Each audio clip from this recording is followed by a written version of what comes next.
আসসালামু আলাইকুম। আশা করছি আল্লাহর অশেষ রহমতে সবাই খুব ভালো আছেন। আলহামদুলিল্লাহ আমিও খুব ভালো আছি।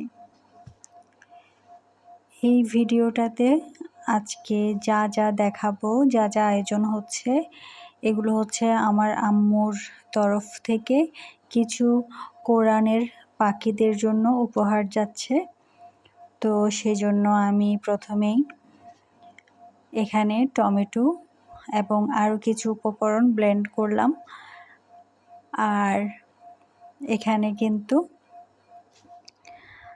আজকে এই রান্নাবান্না সব আমাদের একটা আন্টি করবেন। তো ওনার রান্না খুব মজা, তাই জন্য ওনার হাতেই রান্না করানো হচ্ছে। আর ওদের জন্য যাচ্ছে হচ্ছে মুরগির বিরিয়ানি, তারপর হচ্ছে আর ডিম ভুনা, ডিমের একটা তরকারি, ডিম ভুনা না আসলে ডিমের একটা তরকারি, খুবই মজার একটা তরকারি। তো সেগুলোর জন্য আমি মশলা রেডি করে দিচ্ছিলাম এদিকে। আর এই মশলাগুলো রেডি করার পর আমি ঘরে যে দই বসানো হয়েছিল সেই দই দিয়ে এখানে একটু করে লাচ্ছি বানিয়ে দিয়েছিলাম। যদিও এগুলো লাচ্ছি না, পরবর্তীতে আমি দেখাবো। এগুলো হচ্ছে রসুন, আদা এসব। তো ইনশাল্লাহ আমি সেটা দেখাবো আপনাদের সাথে। তো এখানে আমি আদা রসুনগুলো পেস্ট করে নিয়েছি। আর এই যে হচ্ছে ঘরে বসানো দই, এগুলো ডিপে রাখাতে একটু পানি বের হয়েছে। তো আমি এখানে চিনি নিয়েছি, লবণ নিয়েছি, একটু হচ্ছে গোলমরিচ, সবগুলো মিক্স করে এখানে আমি এগুলো দিয়ে দই দিয়ে লাচ্ছি বানিয়েছিলাম। তো পরবর্তীতে লাচ্ছি বানানোর পর বিরিয়ানির জন্য যে দই রাখার কথা ছিল সেখানে আসলে অল্প হয়ে গিয়েছিল। আমি সেটা বুঝতে পারিনি। আমি আরও ভেবেছিলাম হয়তো ঠিকঠাকই রাখছি, কিন্তু পরবর্তীতে লাচ্ছি বানিয়ে বিরিয়ানির জন্য খুবই অল্প করে দই পাওয়া গিয়েছিল। তো এখানে ডিমের তরকারিটা রান্না হয়ে গিয়েছে প্রায়।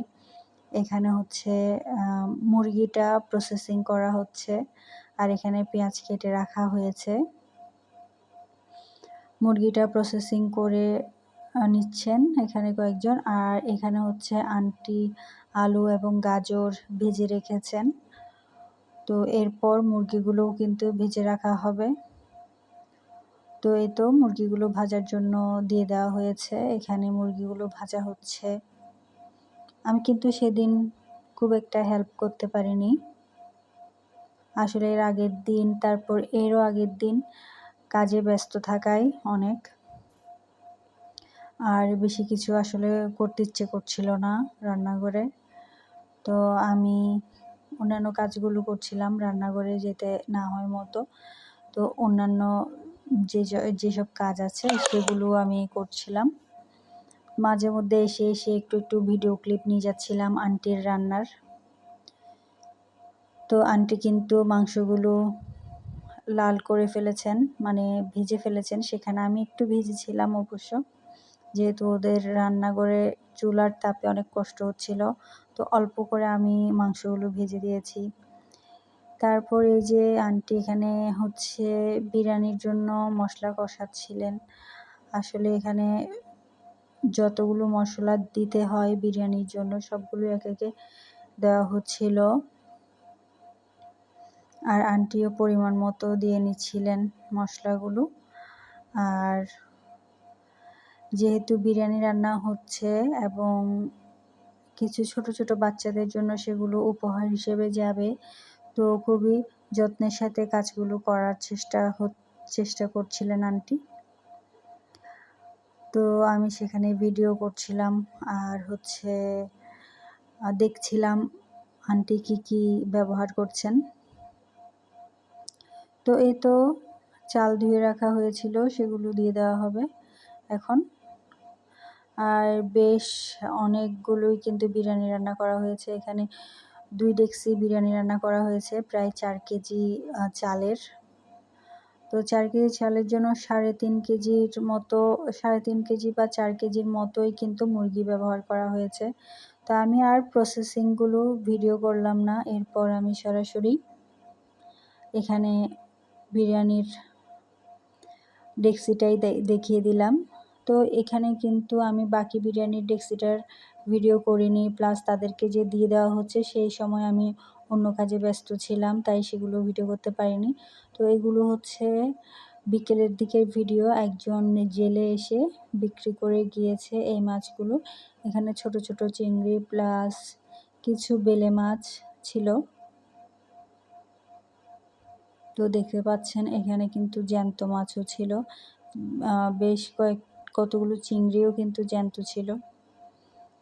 তো এখানে বাড়িতে আসলে মাঝে মধ্যেই কিন্তু এরকম জ্যান্ত মাছ খাওয়ার সৌভাগ্য হয়ে থাকে, যদিও সব সময় হয় না, তারপরও অনেক সময় কিন্তু এরকম জ্যান্ত মাছ খাওয়া যায়।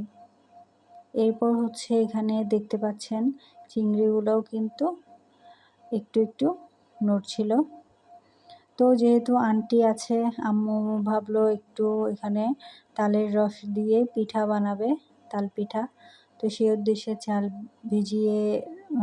চাল একটু ধুয়ে পানি ঝরাতে দেওয়া হয়েছে, আর সেগুলো আমি ব্লেন্ড করে দেব তালের রসের সাথে। তো এগুলো রাতে কিন্তু অনেকগুলো রাতে কিন্তু বানানো হবে না, এগুলো করে রেখে দেওয়া হবে, সকালে বানানো হবে। তো এই তো আমি করে দিচ্ছিলাম, আন্টি আমাকে ইনস্ট্রাকশন দিচ্ছিল কতটুকু চালের সাথে কতটুকু হচ্ছে তালের রস দেওয়া হবে, তারপর লবণ চিনি এগুলো কেমন দিতে হবে, কোনটা কোন পরিমাণে দিতে হবে।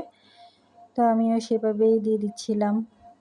আর এটা হচ্ছে খালামণির ব্লেন্ডার, আমাদের ব্লেন্ডারটা তখনও শহর থেকে আনা হয়নি, তো সেই জন্য এটা হচ্ছে খালামণির ব্লেন্ডার। আর যারই ব্লেন্ডার হোক সব সময় কিন্তু সচেতন থাকতে হবে ব্লেন্ডারটা গরম হয়ে যাচ্ছে কিনা। তো সেই জন্য যদি গরম হয়ে যায় তখন কিন্তু করা যাবে না ব্লেন্ডিং। এরপর আবারও কিছুক্ষণ ঠান্ডা করে তারপরই কিন্তু ব্লেন্ডারটা আবার ব্যবহার করা হবে। তো ইলেকট্রনিক্স জিনিস ব্যবহার করার ক্ষেত্রে আমাদের সবারই সচেতনতা অবলম্বন করা উচিত। আসলে জীবনটা সহজ হয়ে গিয়েছে, এটা যেমন সত্যি ইলেকট্রনিক্স জিনিসের কারণে, তেমনি অনেক দুর্ঘটনাও কিন্তু হচ্ছে চারিদিকে ইলেকট্রনিক্স জিনিসের ঠিকঠাক মতো ব্যবহার না হওয়ার ফলে। তো চেষ্টা করবেন সবাই একটু সচেতন থাকার জন্য। আর আজকের ভিডিওটা কিন্তু দেখতে দেখতে আমি আজকের ভিডিওর একেবারেই শেষ পর্যায়ে চলে এসেছি। তো সবাই প্লিজ আমার ভিডিওতে অবশ্যই লাইক করবেন, কমেন্ট করবেন এবং সাবস্ক্রাইব করে দেবেন আমার চ্যানেলটা। আল্লাহ হাফেজ।